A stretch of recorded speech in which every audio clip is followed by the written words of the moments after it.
حضرت ابوالحسن رحمۃ اللہ تعالی علیہ حضرت معاذ ابن جبل رضی اللہ تعالیٰ عنہ کے پاس بیٹھا کرتے تھے. فرماتے ہیں ان سے جو پیار بڑھا تو پھر میرا مصلی سے بھی بڑھ گیا. تابعی ہیں. فرماتے ہیں صحابی رسول سے محبت ہوئی تو ذکر سے بھی ہو گئی, پھر درود شریف سے بھی ہو گئی. محبت ان سے بڑھی تو پھر اللہ نے مسجد کا پیار بھی بڑھا دیا. آپ فرماتے ہیں کہ میری ہر وقت طبیعت چاہتی تھی کہ بس اللہ اللہ کروں, بس اللہ اللہ کروں, بس نہ میں ذرا تھوڑی جان چھڑاؤں لوگوں سے, کو 10 منٹ ملے تو میں کو 4 نفل پڑھ لوں, میں تھوڑا سا نہ بچوں لوگوں سے اور مجھے تسبیح ملے تو میں نہ کو 400-500 دفعہ استغفار پڑھوں, سبحان اللہ الحمدللہ اللہ اکبر لا حول ولا قوت الا باللہ, میں نہ تسبیحات پڑھوں. فرماتے ہیں کہ بچے تھے گھر میں 6-7, غربت تھی, کام ملتا کوئی نہیں تھا, اور میں کام چور نہیں تھا, کام ڈھونڈتا تھا, پر اللہ کی قدرت کے کام نہیں ملتا تھا. فرماتے ہیں کہ میں نے ایک دن اپنی اہلیہ سے کہا کہ آج میں پھر جاتا ہوں کام ڈھونڈنے. تو میری بیوی بڑی فرما بردار تھی, پر اس دن نہ غربت کے ہاتھوں تنگ آ کے کہنے لگی آج نانا کوئی تو چیز لے کے آیا. تو مجھ سے بچوں کی بھوک نہیں دیکھی جاتی. یہ سب روگاں دا روگ محمد جس دا نام غریبی, کنڈ بلا کے لنگ جاندے نہیں دوست یار قریبی. آج نہ کچھ لے کے آیا تو میں بچے لے کے میکے چلی جاؤں گی. شیخ فرماتے ہیں کہ میں بڑا پریشان گھر سے نکلا, پر میں نے صبح سے لے کے زور تک کام ڈھونڈا, کام ملا کوئی نہیں. تو میرے دل میں خیال آیا چلو کام نہیں ملتا تو اللہ اللہ تو کرے نا, چلو بندوں کی مزدوری نہیں ملتی تو رب کریم کی عبادت ہی کرتے ہیں. فرماتے ہیں کہ میں نے نا فرات کے پانی سے وضو کیا نہر کے, شدید دھوپ تھی, ساتھ ریت تھی اور ریت تپ رہی تھی. میں نے اپنا رومال وہیں مصلی کے طور پر بچھا لیا, اور فرماتے ہیں کہ زور سے لے کر عصر تک نماز پڑھی. دھوپ بھی پورے زور پہ, پر میرے سجدے کا ذوق بھی پورے زور پہ. فرماتے ہیں سورج بھی چمک رہا ہے اور رب کی عبادت کا ذوق بھی پورے زور پہ. میں سجدہ کروں تو پھر میرا اٹھانے کو جی نہ چاہے. میرے استاد لکھا کرتے تھے, یہ ان کا شعر ہے, وہ کہا کرتے تھے مجھے سوز دے, مجھے ساز دے, اور مجھے نیم شب کا نیاز دے, دم سجدہ خود کو میں توڑ دوں, مجھے ایسا ذوق نماز دے.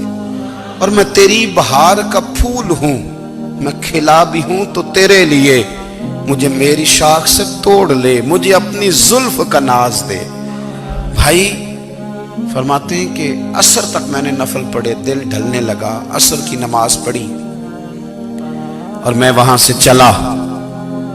اب میں جب نکلنے لگا تو دل میں خیال آیا کہ چھوٹی چھوٹی دیواریں ہیں گھر کی, بغیر کچھ لیے جاؤں گا تو بیوی دور سے دیکھے گی تو شور کرے گی کہ پھر خالی ہاتھ آ گیا ہے. کہتے میں نے اپنے اسی رومال میں جس میں میں نے نماز پڑھی تھی نا, رومال میں کی آخی دے پنجابی جسافہ کہتے ہیں, اسی میں نا میں نے کچھ ریت بھر لی کہ وہ دور سے دیکھے گی تو سمجھے گی کچھ لے کے آیا ہے. چلو جا کے اسے بتا دوں گا کہ آج پھر مزدوری نہیں ملی.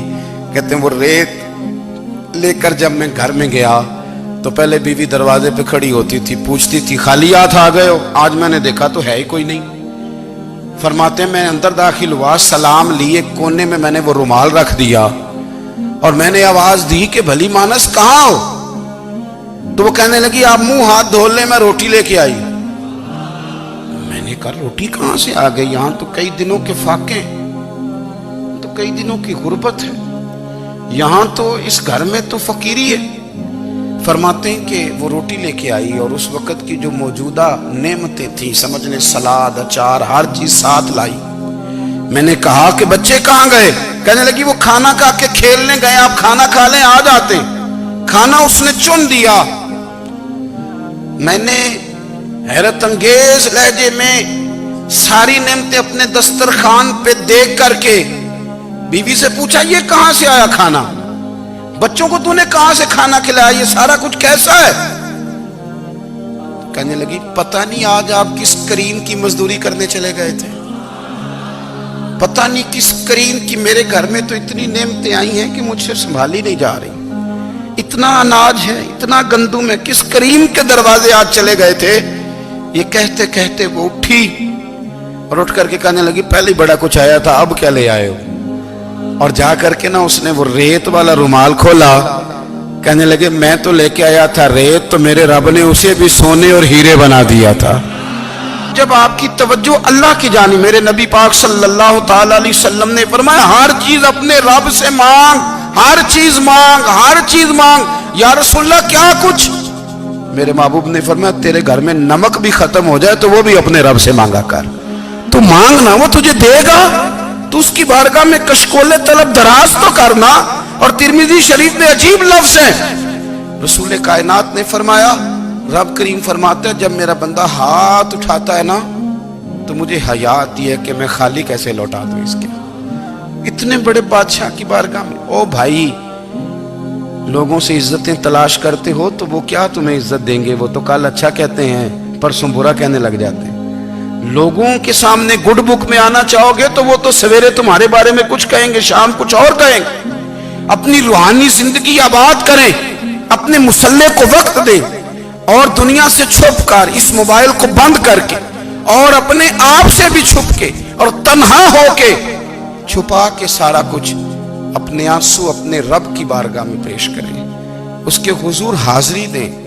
سنو نا ترمذی کی حدیث اور اسے یاد رکھنا، نبی پاک علیہ السلام نے فرمایا اپنے دکھ لوگوں کے سامنے نہ بیان کرنا، سیٹھوں نوابوں کو نہ بتاتے پھرنا، دنیا داروں کے سامنے جا کے نہ رونا کہ میں تکلیف میں ہوں۔ فرمایا اگر دنیا داروں کو دکھ بتاؤ گے رب تمہیں کبھی غنی نہیں کرے گا، اور لوگ ہیں کہ الٹا مذاق اڑائیں گے۔